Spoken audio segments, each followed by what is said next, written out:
Bonjour, bonjour, aujourd'hui je vous retrouve dans un décor différent, quoique vous l'avez déjà vu puisque c'est la chambre de mon petit garçon. Je vous ai filmé un baby room tour si ça vous intéresse, donc je vous le mettrai dans le i. Je voulais donc aborder avec vous le sujet de la propreté, puisque quand on est parent, c'est un sujet qui est très vite abordé, puisque les enfants ils grandissent tellement vite que vers 2 ans et demi, 3 ans, on parle de la propreté et notamment à cause de l'école qui est une énorme pression pour les parents, je trouve, alors que ça ne devrait absolument pas. Donc aujourd'hui, j'avais envie de vous parler de tout ça. La première chose que je voulais aborder avec vous, c'est que de 0 à 3 ans, ce qu'il faut garder en tête, et là pour le coup, je vous ressors mes cours de la petite enfance puisque je travaille également dans la petite enfance. Donc ce sont des choses, les notions dont je vais vous parler, je les ai apprises, je les connais et je sais que c'est vrai. Donc ce que je vais vous dire, voilà, c'est vrai. Je n'ai pas sorti ça de n'importe où, mais ce sont des choses voilà, que je trouve quand même importantes de vous dire. Si vous ne connaissez rien à la petite enfance, ça peut être intéressant de le savoir. Donc il faut savoir que de 0 à 3 ans, un enfant n'apprend pas. On ne peut pas parler d'apprentissage.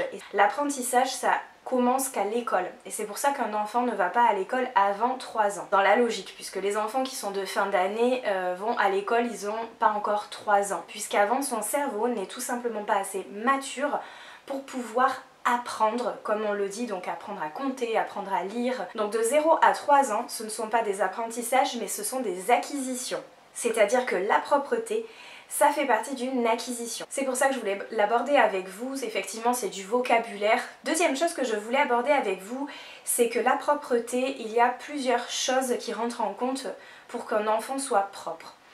Il y a déjà deux façons d'être propre, enfin deux façons.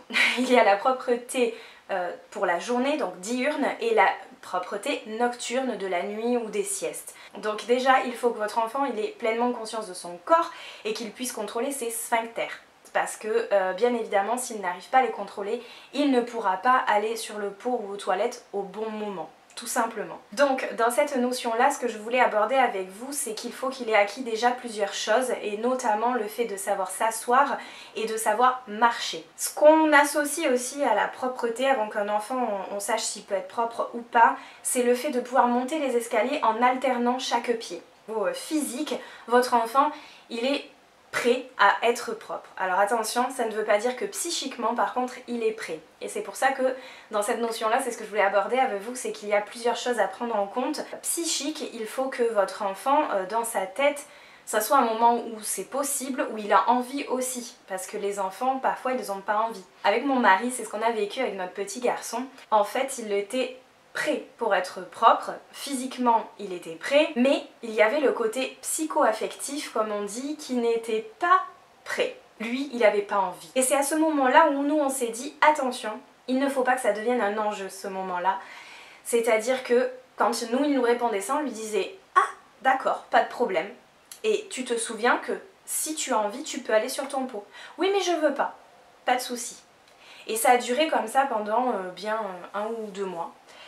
Et là, au moment où je vous filme ma vidéo, ça fait 3 jours qu'il est propre la journée. C'est aussi ça, hein, devenir propre, grandir à partir de 3 ans, etc. Et votre enfant, il a envie de vous faire comprendre aussi que il est une personne à part entière et qu'il n'est plus votre bébé, comme au début il pouvait, quand ils sont tout petits, les enfants ils pensent qu'ils ont un corps associé au vôtre. Ils n'ont pas leur propre corps en fait, on est une seule personne. Et que là, l'enfant il comprend tout à fait qu'il peut prendre des décisions, que son corps c'est le sien, qu'il a envie de faire ce qu'il veut avec son corps, donc ça va avec. Donc voilà, juste des petits exemples comme ça. Mais du coup, on n'est pas rentré dans un conflit. C'est surtout ce qui est très important, de ne pas rentrer dans un conflit avec votre enfant et même dans du chantage. Parce que parfois, on peut en arriver jusque là parce que il y a la pression de notre entourage, des fois. L'école, comme je vous disais en début de vidéo, l'école c'est justement le point où on est encore plus stressé, on se dit oh là là, dans 2 mois il rentre à l'école, il est toujours pas propre, mais comment on va faire? Et il faut savoir que la plupart du temps, quand les parents ils sont comme ça très stressés, ils se disent l'été on va le mettre tout nu et il va devenir propre, et c'est pas forcément ce qu'il y a à faire et ça viendra pas forcément. Et des fois, rien que la veille de rentrer à l'école, l'enfant il devient propre parce que cet enjeu-là, il y est plus. Les parents ils se disent bon maintenant c'est trop tard, il est pas propre, il va rentrer à l'école comme ça, point. Et du coup l'enfant il sent qu'il n'y a plus d'enjeu, qu'il n'y a plus rien, il rentre à l'école et en fait il est propre, il gère très bien.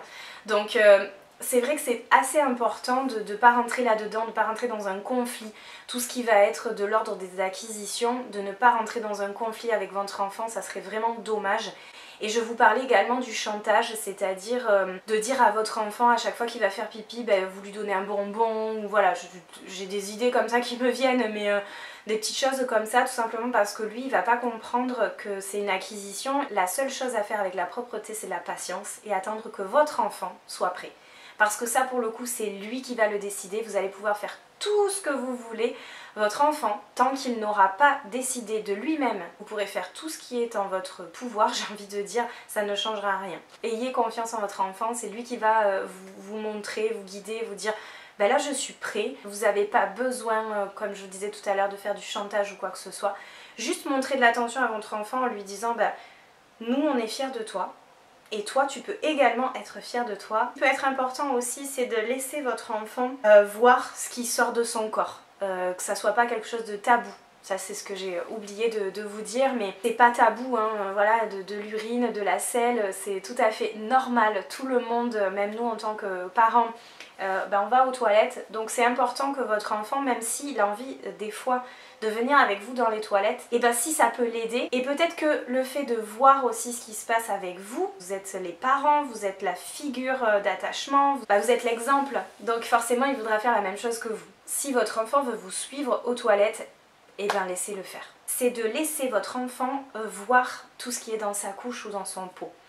Parce que pour certains enfants, c'est quelque chose d'assez angoissant de se dire il y a quelque chose qui sort de mon corps, je vais perdre quelque chose pour toujours de mon corps et c'est compliqué. Verbaliser à l'enfant, surtout mettre des mots là-dessus et lui demander de mettre des mots aussi ce qu'il ressent à ce moment-là. J'espère que cette vidéo vous aura plu et aura pu répondre à tous vos questionnements. N'hésitez pas à me le dire dans les commentaires. Si vous avez des questions, j'y répondrai avec grand plaisir. Je vous dis à bientôt pour une nouvelle vidéo.